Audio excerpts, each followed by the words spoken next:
Imagina, a ortodoxia é chamado de decálogo, ou 10 mandamentos. A lei que Deus entregou na mão de Moisés lá no Monte Sinai, no livro de Saída, ou livro de Êxodo, capítulo 19. Então, ele recebeu 10 mandamentos, isso é o decálogo, é a lei de Deus estabelecida para que haja uma disciplina, tanto na ética moral, religiosa e também social.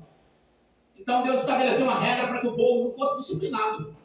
Isso nós chamamos hoje de ortodoxia. Dentro do judaísmo e dentro da nossa esfera religiosa, ou pelo menos dentro da cristandade, se chama doutrina, ou pelo menos obediência da palavra de Deus ou seus mandamentos. Imagina dentro do judaísmo essa ortodoxia, esse guardar da palavra, e fazia-se então presente uma unidade, chamado então uma koinonia, no hebraico koinonia, da palavra português comunhão, que está no Salmo 133. Ao comum com suave é que os irmãos vivam união, como óleo precioso que desce sobre a cabeça, barba de Arão, é como o orvalho do irmão que desce sobre os montes de Sião, porque ali o Senhor ordena a bênção e a vida para sempre. Da onde tem o Salmo 133, onde tem a ortodoxia, mandamento guardado, tem comunhão de Deus entre os irmãos. E onde tem comunhão, tem unção e poder de Deus. Imagina, isso era o que Deus estabeleceu como regra, que o seu povo viesse estar unido. E principalmente numa palavra que torna-se uma frase quase universal, chamada de família. Então, Deus estabeleceu essa regra para que as famílias fossem unidas, e os irmãos também, dentro das sinagogas ou templos, não é? E que eles viessem guardar a palavra, porque assim Deus habitaria e se manifestaria no meio do seu povo. Então a preocupação de Deus era que o povo judeu estivesse unido e viesse guardar a palavra, para que Deus viesse governar e reinar, então, no meio do seu povo. Por quê, irmão? Porque só nele há vida. O próprio Jesus disse, Evangelho de São João 10:10, ele disse, o ladrão veio para matar, roubar e destruir, mas eu não, eu vim para que vocês tenham vida e vida com abundância. Só ele é a vida. O próprio Jesus disse, em mim nada vocês podem fazer. Então foi estabelecida essa regra e Deus estava lá. Eu estou falando agora da era de Cristo, a era da graça, os evangelhos sinóticos. Pelo texto que nós acabamos de ler, as famílias estavam sendo abrigadas por uma ortodoxia, a palavra de Deus, o mandamento de Deus, e todos aqueles que faziam isso estavam sendo abençoados. Mas mesmo aqueles que guardavam a palavra de Deus, o mandamento de Deus, também eram atingidos por algumas intempéries, por alguns problemas, como nós nos dias de hoje. E alguém diga, irmão, mas eu estou indo na igreja, estou fazendo campanha, eu não sou fiel no meu dízimo, e eu oro de madrugada, de manhã também, vou na igreja à noite, mas eu estou passando por uma grande luta. Os servos de Deus também passaram por grandes lutas. E você fazer tudo certinho não quer dizer que você vai ficar imune de passar por dificuldades e lutas. Tá bom? A prova de que você realmente é um homem ou mulher de Deus, a prova disso é que você sempre é colocado no meio de uma luta, no meio de uma batalha, no meio de uma guerra. Tá bom? Quem não é luz em meio às trevas não tem problema nenhum. Mas quando você é luz no meio das trevas, pode ter certeza, alguém vai se incomodar, principalmente o diabo. Então a Bíblia diz que as famílias estavam bem guardadas e estava tudo muito certo, mas a Bíblia diz que então nas regiões de Cafarnaum estava acontecendo algo fora do normal. Fora do normal. Porque dentro do livro de Levítico, um dos livros que constitui a lei de Deus, a Bíblia diz que Deus tinha dado uma ordem, uma regra dentro do mandamento de Deus, que existiam algumas coisas que aconteciam com o ser humano, que isso traria então uma contaminação para o ser humano. E eram coisas naturais do ser humano, não era pecado. E eu quero falar de uma delas. Para as mulheres, principalmente. E não eram só as mulheres que tinham isso, os homens também, alguns homens tinham isso também, que era chamado de fruto de sangue. Então, o fruto de sangue, quando a mulher entrava no seu fruto de sangue, o livro de Levítico diz que essa mulher, essa pessoa do sexo feminino, ela ficava impura. Essa impureza da mulher não era porque ela só tinha um fluxo, mas o livro de Levítico diz que se ela passasse do seu período do fluxo e ela ficasse além do seu período de fluxo, então aquele período a mais do seu normal, ela ficava contaminada. Aleluia, Jesus. Geralmente, dentro da ciência da medicina, tá bom? eu sei disso, eu tenho uma filha que tem 24 anos. E eu até hoje trato a minha filha por causa do fluxo de sangue. Tá bom? Isso herdou da genética da minha esposa. Tá bom? Porque o fluxo de sangue era demasiado. E tinha que tomar medicamento. Hoje a minha filha é assim também. Tem que fazer um tratamento. Né? Tomar vitaminas para os seus hormônios ser controlados. Por quê? Porque quando a pessoa tem um fluxo de sangue que passa acima do seu limite, toda a vida, segundo a Bíblia, está no sangue. Se eu perder muito sangue, eu vou perder a vida. E eu sei muito bem disso, porque eu sofri um acidente aproximadamente 9 anos atrás. E quem olha para mim parece que eu sou tudo perfeitinho. Mas do meu lado esquerdo, do meu corpo, da cintura para baixo, eu tenho 4 cirurgias. Eu tenho ferro, platina, parafuso. Eu sou meio Robocop, porque Deus me deu um livramento e eu perdi muito sangue no acidente que eu tive. Indo para a igreja. E lá no hospital, disseram para mim: pai, tu está entre a vida e a morte. Claro que eu estava todo arrebentado. E disseram: ele perdeu muito sangue. O médico, eu escutei que o médico disse: se eu te operar agora, eu te mato. Porque a quantidade de sangue que tu perdeu, se eu te operar, tu vai perder mais sangue. Não vai dar tempo. Tu não vai aguentar. E quando eu me acordei, depois de 3 cirurgias, então eu passava mal em cima da cama hospitalar. E eu olhava para o forro, girava 360 e eu desmaiava em cima da cama. E a enfermeira batia no meu rosto, dizendo: agora vamos lá! Você não pode dormir porque você está correndo risco de vida. Não, papai, fica acordado. E ela dizia: eu já sei o que você precisa. Você precisa do teu café da manhã. E ela saía e vinha com uma bandeja na mão. E eu pensava: ela vai trazer um bife, ela vai trazer um pão com presunto e queijo. Eita, isso é coisa de rico. E de repente ela vinha com aquela bandeja. E quando eu olhava, em cima da bandeja tinha um pacote de plástico. E eu olhava dentro daquilo, não enxergava direito, estava tudo rodando, e era um negócio escuro. E quando ela levantava aquilo, estava escrito naquele plástico: 250 ml de sangue. Virei vampiro. E ela pegava aquela bolsa e já colocava no solitário da minha orelha. E de repente o meu corpo começava a tomar sangue não sei de onde. Alguém chegou lá naquele sangue. E eu estava tomando sangue. E de repente eu ficava bonzinho e já me recuperava. E já sentia vontade de levantar da cama. Não dava porque eu estava com 100 pontapé na minha platina. Ou seja, o meu ferro estava quebrado, a minha tíbia foi arrancada. E eu dizia: eu quero levantar. Não dá, rapaz. Tu tomou sangue e ficou fortinho. Mas tu não pode levantar da cama. Por quê? Porque toda a vida está no nosso sangue. O livro de Levítico diz então que quando as pessoas, ou as mulheres, ou as pessoas do sexo feminino, são as mulheres, quando elas entravam naquele período, que elas passavam do período do fluxo, então a Bíblia diz que dentro da lei de Deus elas ficavam impuras. A impureza bíblica diz que se elas tocassem nesse banco, eu não poderia sentar nele, ficaria impuro. Se ela tocasse na minha roupa, eu tinha que tirar porque ficava impuro. Tudo que a mulher tocasse na sua impureza ficava impuro, ficava imundo. E essas mulheres, elas eram tiradas de dentro de casa, de dentro da família. E para elas não serem prejudicadas, então, pela lei de Deus, que dizia que elas eram impuras e ninguém queria chegar perto, elas eram levadas para um lugar onde elas eram cuidadas. Naquele lugar, mas elas não podiam voltar para casa nem para a sociedade. É isso que a lei de Deus dizia. Livro de Levítico. E o texto que nós lemos, o Evangelho de Lucas, diz que então tinha uma mulher do fluxo de sangue. Eu peguei o texto de Jairo, mas eu quero falar da mulher do fluxo de sangue. Ei, glória a Deus! Depois eu vou terminar falando de Jairo. Então a Bíblia diz que tinha uma mulher que tinha um fluxo de sangue há 12 anos. Tá bom? Nós sabemos dentro da ciência da medicina, para quem tem filho como eu tenho filha, tem muitas pessoas do sexo feminino que aos 12 a 14 anos já entram no período do fluxo. Então, se a minha filha entrou no período de fluxo aos seus 12 anos, e ela ficou mais 12 anos afastada lá no Arraial das Imundas, então quando essa mulher do fluxo de sangue saiu para ter um encontro com Jesus, ela tinha aproximadamente 24 anos. Se ela entrou nos 12, quando ela saiu, estava 12 anos lá dentro, ela estava com 24. Algumas com 14. Se fosse com 14, ela estava com 26 anos. Irmão, é muito tempo. É um tempo muito grande para ficar perdendo vida, para ficar perdendo sangue. Eu sei que tem muitas pessoas que não estão com fluxo de sangue. Quem diz que era só as mulheres? A lei de Levítico diz que tinha homem que também tinha fluxo de sangue. Não era da mesma forma que a mulher, mas também tinha fluxo. E eles também ficavam imundos.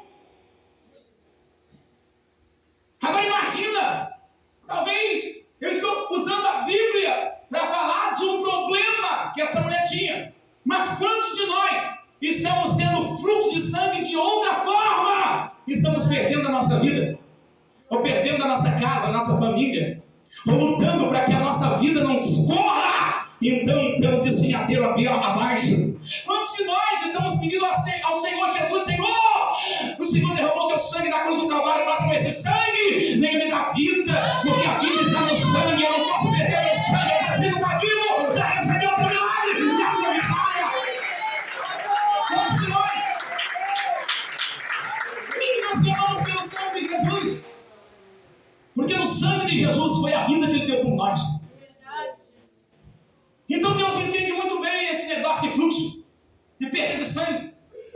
E o texto diz que essa mulher, que não era mulher quando foi levada para o arraial das imundas, imagina a sua mãe, seu pai, que tiveram que deixar a menina lá achando que o fluxo ia durar 3 dias, 4 dias, no máximo 5, 6 dias. Mas quando chegou no 6º dia, a mãe foi lá para buscar a filha, e chegou lá, olhou para a mulher que cuidava das imundas lá, e a dona Maria disse: ei, a tua filha ainda não saiu do fluxo não, vai ter que deixar ela aqui mais uns dias, porque senão ela vai contaminar todo mundo e ela pode correr risco de vida. E a mãe tem que deixar a filha lá. Passou mais uma semana, passou um mês, passou um ano. E a mãe está dizendo: ei, minha filha, vai embora ou não vai? E a mulher está dizendo: ih, não passou o fluxo ainda, vai ter que ficar aqui dentro. É que nem muitos de nós, irmão. Estamos esperando o milagre. E aí, passou quanto tempo, minha irmã, meu irmão? Um mês, um ano? Quanto tempo você está esperando o teu milagre? Hein? E você vai e volta. Irmão, uma coisa nós não podemos ignorar. Tá bom? Não importa o tempo que você esteja esperando. Não importa quantos anos passou. Você precisa acreditar que o milagre vai te alcançar. Não importa se tem pessoas que estão dizendo que nós somos imunes, que nós temos avançado, que nós somos atrasados. Isso mesmo, da nossa roupa parece que é meio atrasada, né, irmão? Parece que nós ficamos lá para trás nos anos 30, 40, não importa isso. Nós acreditamos no nosso Senhor. Ele vai vir para nos resgatar a nossa vitória. Isso é garantia da Bíblia.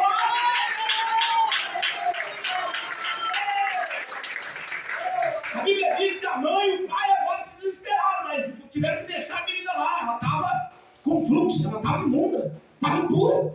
A lei de Deus dizia que não podia tirar ela de lá. E por alguma circunstância na genética dessa moça, o fluxo de sangue dela não parou. E a Bíblia diz que ela gastando tudo que tinha, claro que ela não gastou, porque se ela foi levada nessa idade para lá, ela não tinha ganho nenhum. Então, provavelmente os seus pais é que gastaram. Os pais investem tudo nos seus filhos. A Bíblia diz que a maior herança que nós, pais e mães, temos são nossos filhos. Depois dos filhos, os netos. E eu já sou avô, sei disso. Não é? Sempre me diziam para mim que você vai ficar mais bobo do que os teus filhos. Eu nunca fui bobo com meus filhos, sempre dei açoite neles. Mas agora para o meu neto parece que eu não vou dar açoite, não. Não é? E agora a gente já está mais velho. Né? Nós não tem como dar açoite. A gente quer dar carinho, quer carinho também. Não é, irmão? Então a Bíblia diz que agora, imagina a mãe e o pai, o coração da mãe e do pai. E a minha filha está lá, e passou-se 12 anos, irmão. 12 anos. É impressionante que dentro do judaísmo existia uma regra de ensinamento, que a Bíblia diz no livro de Provérbios. A Bíblia diz assim: ensina o pequenino o caminho que deve andar, para que quando cresça não se desvie dele. Isso aqui é mandamento dentro do judaísmo, tá bom? Porque dentro do judaísmo, a criança, pelo menos o sexo masculino, aos 5 anos de idade, ia para a escola do rabínico, tá bom? Então, se eu tivesse um filho judeu, e quando eu desse os 5 anos, eu levava ele para a escola dos rabínicos, ele tinha que ficar lá na escola do rabínico dos 5 aos 12 anos. Por quê? Porque ele tinha que aprender toda a Torá. A Torá se refere não só aos 10 mandamentos, como se tem de princípio, mas a Torá também se refere aos 10 mandamentos e às suas 613 leis, que foi implantada em cima dos 10 mandamentos. Então tinha, depois dos 10 mandamentos, tinha mais 613 leis ou mandamentos que o menino tinha que aprender dos 5 anos até os 12. Quando ele saísse de lá, então ele passava pelo crivo de 70 anciões, ou 70 líderes, mestres da Torá. E ele ia perguntar para o menino, aos 12 anos, tu responde essa pergunta, se o menino respondesse perfeitamente, ele ia também ser um mestre da Torá e ele ia eternizar o nome da família. Se você quer eternizar o teu nome, faz igual Jesus. Se você quer que o teu nome seja lembrado, a tua família seja lembrada, irmão, não é dando um pão, não é dando uma roupa, nem dando dinheiro para alguém. Tu quer eternizar o teu nome? Faça igual Jesus. Faça discípulos. Jesus eternizou o seu nome fazendo discípulos. Porque quem faz discípulo, o discípulo se transforma igual ou parecido com o seu mestre. Então o menino ia aprender até os 12 anos. Se ele passasse pelo crivo, ia virar mestre também. E as meninas, irmão? As meninas não iam para a escola, mas aprendiam em casa com a mãe e com o pai. Elas também aprendiam a respeito não só da Torá, mas dos livros dos profetas maiores, conhecidos como Ezequiel, Jeremias e Isaías. Eram os livros lidos na época na sinagoga. E uma das profecias que quase todos os judeus esperavam era a profecia de Isaías 61, que diz: o Espírito do Senhor está sobre mim, e me ungiu para pregar as boas novas, para abrir os olhos do céu, para curar os paralíticos, limpar os leprosos e ressuscitar os mortos e pregar o ano aceitável aos rebeldes e contritos de coração. Essa profecia é aguardada por todos os judeus, como nós aguardamos ela ainda. O Messias vai vir na sua segunda vinda para arrebatar a sua igreja. Eles aguardavam essa restauração, que viria o Messias, que iria curar todas as enfermidades, não teria problema para ele, não teria, nem a morte conseguiria impedir a mão dele de operar e a sua palavra de penetrar nos corações mais endurecidos. Eles guardavam essa profecia. Isso era ensinado não só na escola dos rabínicos, mas também em casa. As meninas aprendem em casa. E eu acredito que essa moça do fruto do sangue aprendeu muito bem, irmãos. Porque se tem uma coisa que desperta a tua fé, está escrito, é ouvir e ouvir a palavra de Deus. Glória a Deus. Você pode estar caidinho, pode estar caidinho. Se Deus falar contigo, você sai daqui com fogo e brasa para queimar o diabo. O nome do Senhor se glorificar. Pode ter certeza disso. E agora, essa mulher, que agora é mulher, está lá no arraial 12 anos. E Jesus agora está passando pelo crivo de Deus. Então a Bíblia diz que João Batista estava pregando na margem do Rio Jordão, Mateus capítulo 4, a Bíblia diz que João Batista estava pregando arrependimento. Né? Ele era o anjo que foi enviado para preparar caminho, segundo o livro de Isaías, né? Que o anjo do Senhor iria preparar caminho para o Messias, e lá está João Batista pregando no Jordão, e está batizando. Eita! Arrependemos! E serem batizados para arrependimento dos seus pecados.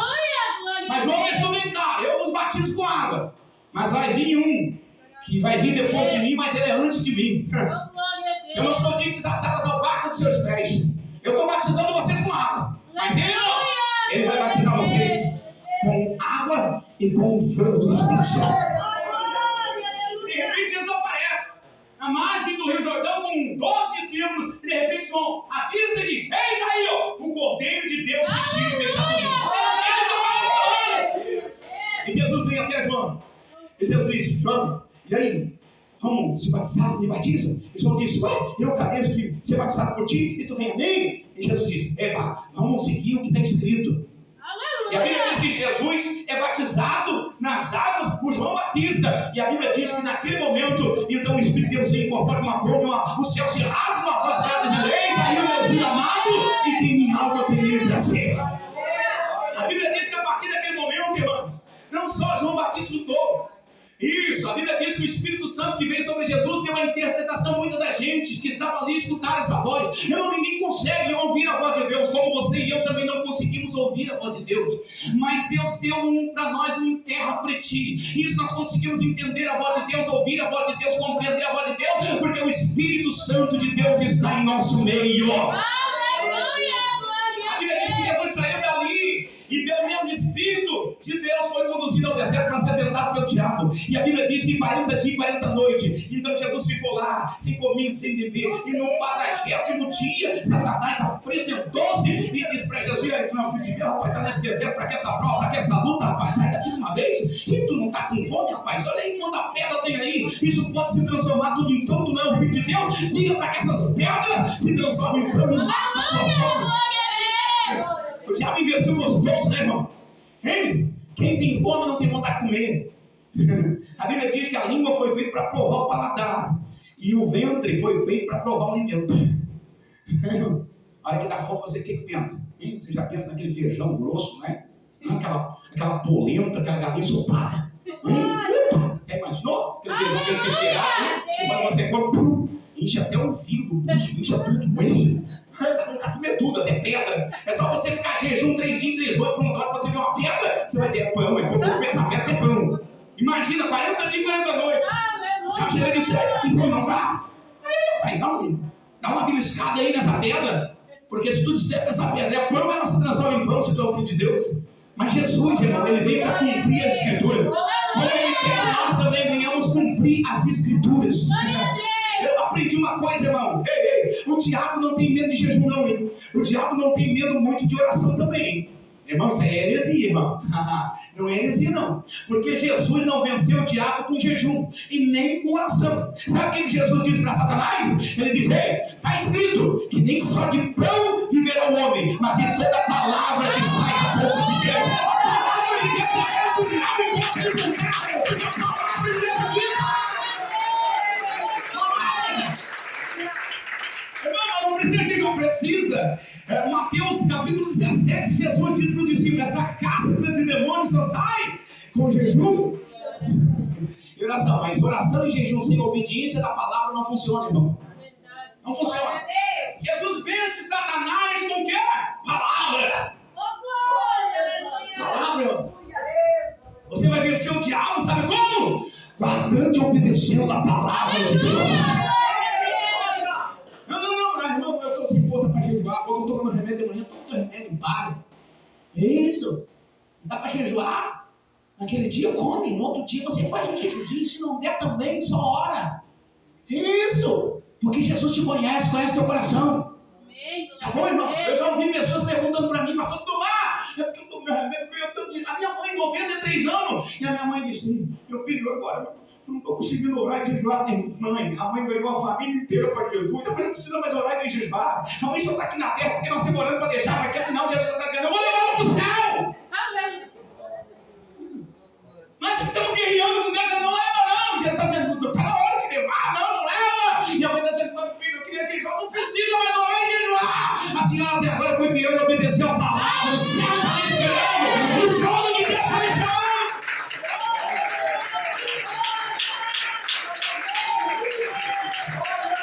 Imagina, não? Jesus sai do deserto e vem. A Bíblia diz que Mateus diz que ele sai do deserto depois de vencer o diabo com virtude para curar. Até então ele estava com autoridade para retórica, ministração da palavra. Deu seguimento ao ministério de João Batista dizendo: arrependei-vos, é chegada a voz do reino de Deus. Irmão, o reino de Deus é tudo que você precisa. Glória a Deus. Imagina você passando aquela luta de mais ou menos um ano inteiro. Trabalhou, não deu para pagar as contas, e mercado você nunca foi. E quando ir no mercado, dá para comprar um quilo de arroz e um feijão, não dá. Imagina aquela luta que estava, que você pensava que eu queria comer aquela carne, aquele filé, mas só comer o ovo estralado. Imagina, passou um ano inteiro assim. De repente, no final do ano, Deus dá um trovão no céu, um raio cai na tua casa e o anjo chega. Não era raio, era o anjo. O anjo chegou e disse: eita, Deus é contigo para te dar vitória. Eu vou te levar no mercado agora.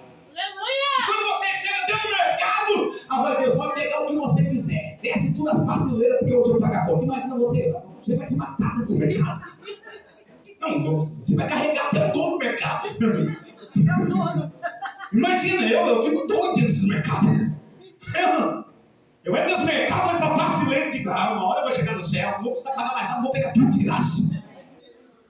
Imagina, a Bíblia diz que Jesus saiu com virtude para curar.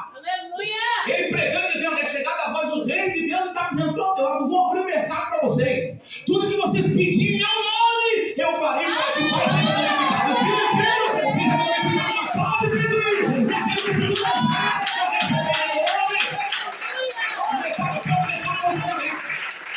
O reino de Deus está aberto para aqueles que crescem. Jesus está dizendo, chega da volta do reino de Deus.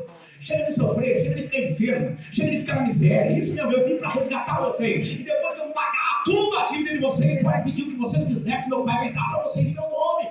Era isso que Deus está dizendo. Ele saiu do deserto com virtude, não só para pregar, que a retórica dele, a mensagem dele, até os doutores da lei se espantavam, e soldados que foram para prender Jesus não conseguiram. Quando retornaram para a explicação, os seus senhores que foram enviados para prender Jesus, eles perguntaram, por que você não trouxeram ele acorrentado? E os soldados disseram, nós nunca ouvimos ninguém pregar como ele prega, porque ele prega como quem tem autoridade.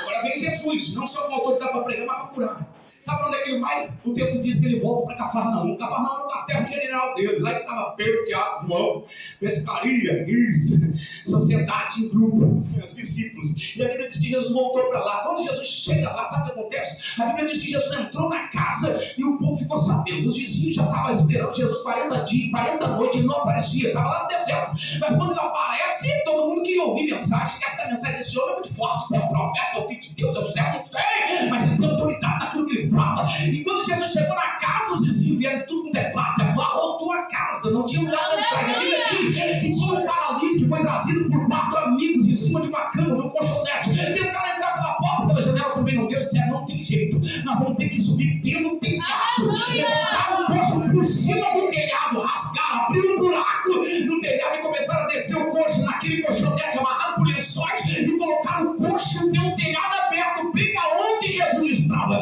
Quando Jesus olhou, então para o paralítico, Jesus o amou. Como tu sabe, irmão Tomé, que Jesus amou aquele paralítico? Porque Jesus só libera perdão para aquele que Jesus ama. E foi o que Jesus disse para o paralítico: filho, perdoados então, teus pecados. Todo mundo murmurou. Isso, imagina que todo mundo murmurou lá no meu bairro, na minha cidade. Isso quando Jesus me perdoou e eu me converti. Tá bom? Porque a conversão vem depois do perdão. Tá bom? Enquanto Jesus não perdoa, não se converte. É por isso que tem pessoas que vêm na igreja 10, 15, 20 anos e não se convertem. Sabe por quê? Porque essas pessoas não abandonaram seu pecado, não se arrependeram, não receberam o perdão de Deus. Uma vez recebido o perdão de Deus, nós nos convertamos e estamos sendo transformados em filhos de Deus. A Bíblia diz que Jesus amou esse paralítico, todo mundo murmurou e disse, perdoa todos os seus pecados. Ele é Deus para dizer, perdoa todos os seus pecados. E Jesus, conhecendo os seus pensamentos, disse, vem cá, qual é mais fácil dizer? Filho, perdoa todos os seus pecados? Ou dizer para ele, paralítico, levante e ande? Todo mundo disse, paralítico, levante e ande. Quero ver ele levantar, falar, também fala. E Jesus disse, para que vocês saibam que o Filho do Homem tem poder, não só para perdoar, mas para curar. Chegou e disse para o paralítico, ele não tocou no paralítico. Ele parou de longe, olhou para o homem, amou ele. Quando Jesus ama, pronto, pode te preparar. Se Jesus está te amando, ele vai operar um milagre na tua vida. Ele disse, meu filho, levanta dessa cama, pega ela, bota nas tuas costas e vai para tua casa. E o paralítico levantou. Imagina, o paralítico começou a levantar, pegou o colchonete, passou no meio de todo mundo ficou olhando, espantado. Sabe o que aconteceu? Todo mundo foi embora depois. Sabe onde é que essa notícia chegou? Do Arraial das Imudas. Se aconteceu um milagre na tua vida, daqui a pouco no teu bairro vai ficar sabendo, vai dizer, ué, não está com esse problema? Irmão, problema na tua vida todo mundo sabe, não adianta tu tentar esconder não. Tá bom? Esse problema, pronto, você tenta se esconder, daqui a pouco o vizinho diz, tô sabendo, está acontecendo assim na tua casa, você vai falar. Problema todo mundo sabe. Agora é milagre mesmo. Lá quando Jesus opera, eita, o próprio diabo vai ter que confessar lá no teu bairro que Jesus operou milagre na tua vida. Jesus operou milagre no paralítico e quem saiu do culto naquele dia começou a contar para todo mundo. E a notícia chegou no Arraial das Imundas, lá onde a mulher do fruto do sangue estava. E essa mulher estava acreditando na profecia de Isaías 61, o Espírito do Senhor está sobre mim. Amém, glória a Deus. E aquele dia foi o dia que ela estava esperando. Ela estava esperando esse dia como você está esperando o teu dia, o dia do teu milagre. O dia que Deus responder a tua oração. Por isso que Deus não está vendo você se acordando pela madrugada, se levantando cedo, chegando na igreja. Por isso que Deus não está vendo você lendo Bíblia. Por isso que